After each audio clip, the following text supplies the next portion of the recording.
happy tears are okay. The voice telling Nina Pham not to cry hours before the 26-year-old Ebola-stricken nurse was to be transferred to Maryland belongs to her doctor, Gary Weinstein. I'm just a normal guy. But the self-professed ordinary guy, a father and a fiancé, has lived an extraordinary and some might say scary 18 days. As chief of pulmonology and critical care at Texas Health Presbyterian Hospital, he helped guide treatment for all 3 Ebola patients, Amber Vinson, Nina Pham, and Thomas Duncan. People will be worried that I'm sitting here with you. What's your temperature? Well, I have taken it 4 times today, and the most recent one was 97.2, and I have been afebrile. I was not worried as we sat for an exclusive interview.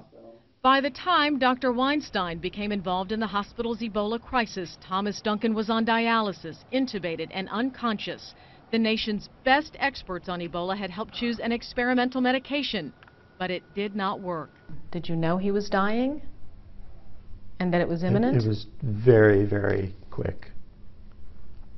He was critically ill and unstable, and over a period of minutes, he lost his pulse and was dead. Many people have said that Thomas Duncan was not treated as well as he should have been because he was black and uninsured. I find that remarkably insulting. I don't know how better to describe that. The team here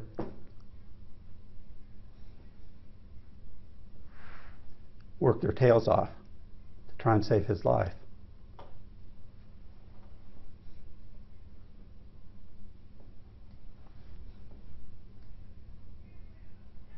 Do you think you tried everything you could?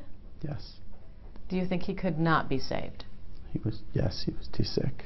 And then, 2 days later, Nurse Nina Pham showed up with a fever and what everyone hoped was a cold. Sunken. Felt horrible for her. What was her reaction when she heard? She was scared. She was scared. She risked her life, care for a patient, and now she was afraid for her life. You couldn't even give her a hug. Certainly not.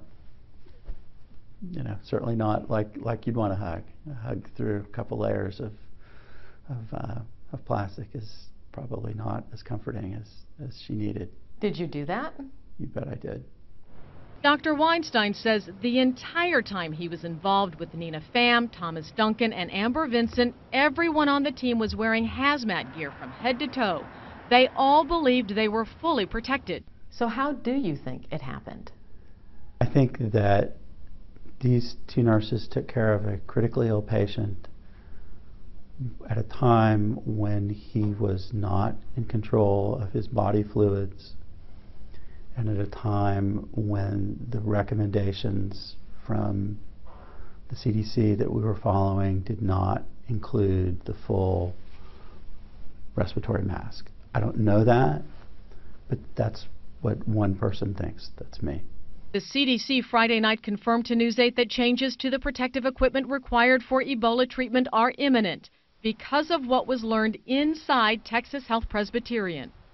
For now, Dr. Weinstein is worried about his hospital's reputation, his colleagues' damaged practices, and the people who voluntarily put their own lives on the lines. These nurses, these therapists, they are truly heroes. This has not happened before, and they selflessly gave of themselves to care for these patients, and they shouldn't be shunned.